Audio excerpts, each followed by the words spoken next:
Throughout the early to mid-90s, 16-bit consoles were synonymous with fighting games, whether they be 1v1 or side-scrolling, and many, if not most, have stood the test of time. However, today's game has kind of slipped through the net. Welcome to our retro review of Super Double Dragon. Double Dragon as a franchise is a side-scrolling beat-em-up that was first seen back in 1987, and the most recent release of one of their games being in 2023. So this is a generational spanning game, and yet it's a franchise that probably isn't given as much love and recognition as 1v1 beat-em-ups such as Mortal Kombat, Killer Instinct, and of course Street Fighter. And even from a retro perspective, some of its games are not given quite as much love as other franchises of a similar style, such as Streets of Rage. The series actually thrived on the 8-bit consoles and a number of the handheld consoles as well. However, in the 16-bit genre, when games like Street Fighter, Mortal Kombat and Streets of Rage were really at their peak, Super Double Dragon is kind of often forgotten.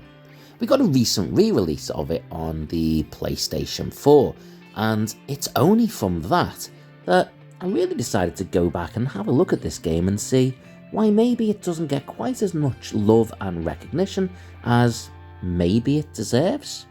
Super Double Dragon was released in 1992 in Japan, 1993 in the rest of the world, and this does place it right around the time when games like Street Fighter 2 were certainly taking the top billing in fighting style games. At this point, 16-bit side-scrolling beat-em-ups were also a dime a dozen, and many of them were really good. Even big brand franchises like Batman, Spider-Man, The Incredible Hulk all had their own side-scrolling beat-em-ups that were all taking a piece of the pie. However, it has to be said that for its own part, Super Double Dragon did a really good job in putting this game up a notch from the 8-bit versions. The game sticks with the two brothers we'd seen in previous games, Billy and Jimmy, although for the first time there was actual differences between the two characters. They weren't just different colours, they had slightly different hairstyles, and their actual attacks had some limited variety to them.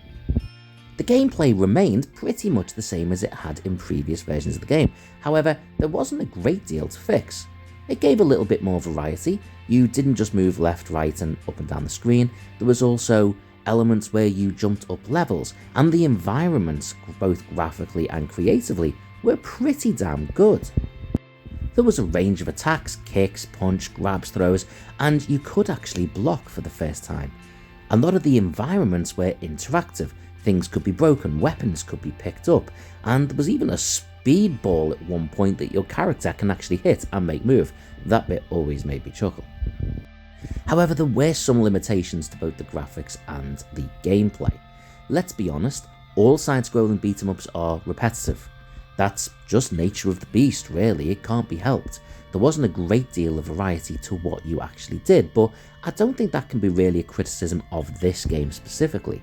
While some other side-scrolling beat-em-ups did include a bit more variety, a number of different minigames, this one stuck to the basics, but it can't be criticised too much for that.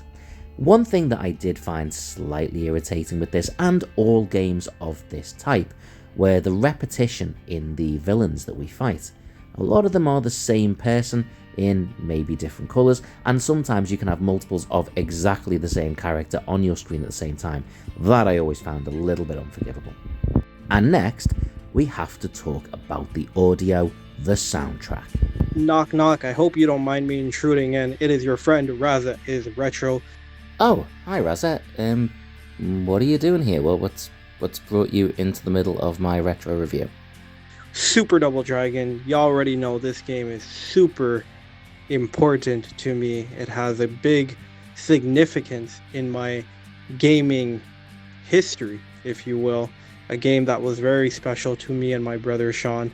You did mention the music, so I just had to come in. I have a lot of love for this particular game, but in particular, I have a lot of love for the music. So I'd just like to talk a little bit about that.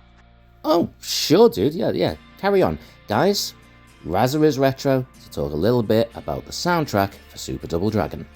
So before I get into it, big thank you to saberduelgaming for allowing me to get the chance to, speak on this just for a little bit. Super Double Dragon, in terms of the music itself, from the intro till the very end, was just fantastic. Each stage had a particular type of music which really set the tone for that particular stage. In particular, the ones that we really enjoyed, meaning me and my brother Sean, were stage 2, which was the airport stage, stage 3, Chinatown, the last stage, Duke's Mansion, and our favorite, all-time favorite, stage number 4, which is the truck stage. When that music hit, oh my god, it would just make us so happy. And during Sean's life, even after all those years, we've always enjoyed listening to it. And when Sean passed away, I can tell you, when I listen to it, I still enjoy it, but now it just hits even more differently. So yes, there's a sentimental reason why I love the music, but from the moment I played Super Double Dragon as a little kid till today, at the age of 73, I'm not actually 73, but till today, that music always leaves goosebumps. Well, Raza, thank you for being here, man. I appreciate it. And there you go, high praise for the soundtrack for this game, and I would have to agree, it has a really iconic and classic soundtrack. But how was the game received when it was first released? Well, this is where we get to the crux of it. I've seen 17 different reviews, and they range from 48%, which is way below average for a half-decent game, all the way up to 90%, and neither of those scores are outliers. There are multiple scores ranging all the way through that. No one seemed to know what they thought about this game. Some people realised it was potentially a really good side-scrolling game, while others saw it potentially as really outdated compared to games like Street Fighter and maybe even other side-scrolling games.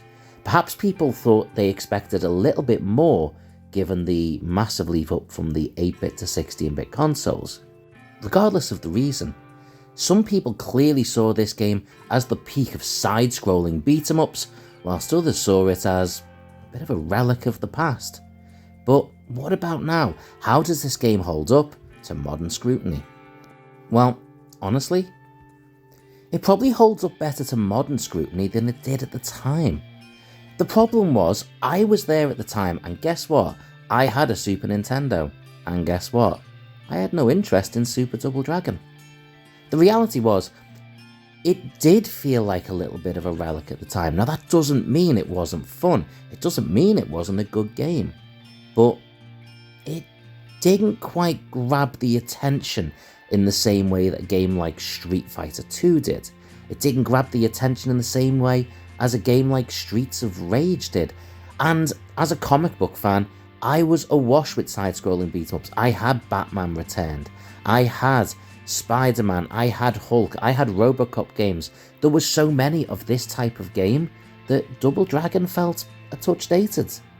However, going back to play it now, I'm kind of surprised because it's a really enjoyable game.